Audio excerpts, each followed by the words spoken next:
If you've used Park Boulevard to hit Balboa Park recently, you probably got stuck in traffic. People who live in the area blame the city's plan to ease congestion. They say it's just making things worse, at least for drivers. CBS 8's Rocio De La Fe is live in Balboa Park with the frustration. Rocio. Yeah, that's right. For many people who live in this area and others who just frequent Balboa Park, they say they're upset because the park tends to fill up on the weekends like we saw this past holiday weekend. And they say that combined with the lack of street parking and traffic being reduced to just one lane is really starting to back traffic up into residential areas. And they say they fear that these issues are only going to get worse as we head into the summer.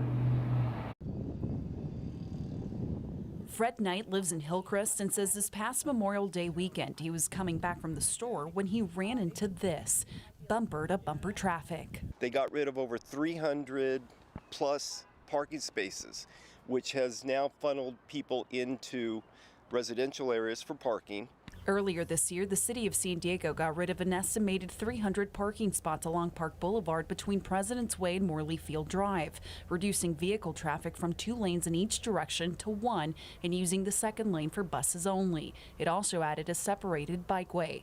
Knight, who rides his bike regularly, says he's not against the addition of bike lanes. His biggest frustration is the traffic spilling into residential neighborhoods. The biggest issue that we run into is not necessarily the parking on the street, it's that they take over the alleys. Online, people took to a neighborhood app to voice their frustration. One person said, "I am a bicyclist, but I do not understand why the city felt it had to dedicate a full lane to just buses on Park." Another added, "It's horrible right now. It's going to be crazy scary starting next month." Knight believes the holiday weekend is a sign of what's to come this summer when more people visit the park. The parking, not only for the residents in the residential areas, but also the illegal parking that takes place and the potential hazards. The city recommends people visiting Balboa Park to park at Inspiration Point, which offers free tram services. The tram runs every 15 minutes. I get what they're trying to do. It's just that the infrastructure as far as the transit system to accommodate everybody is just not there. Ryan Folomir, who also lives in the area, agrees. You have to change a lot infrastructure-wise. You can't just pop in bike lanes. You can't just make this a bus lane. There has to be more changes to have that fully integrated. But he says the city does need more protected bike lanes and thinks residents will just have to adapt to the new changes. I reached out to the city about the complaints from some residents but didn't hear back.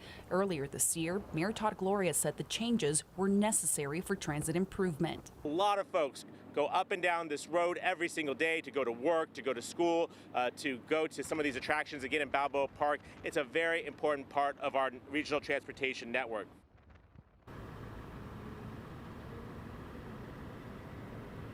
Now, the city also adds that all of these changes to Park Boulevard is actually helping the city reach its climate action plan goals of increasing transit ridership. We're live near Balboa Park. Rocio De La Fe for CBS 8.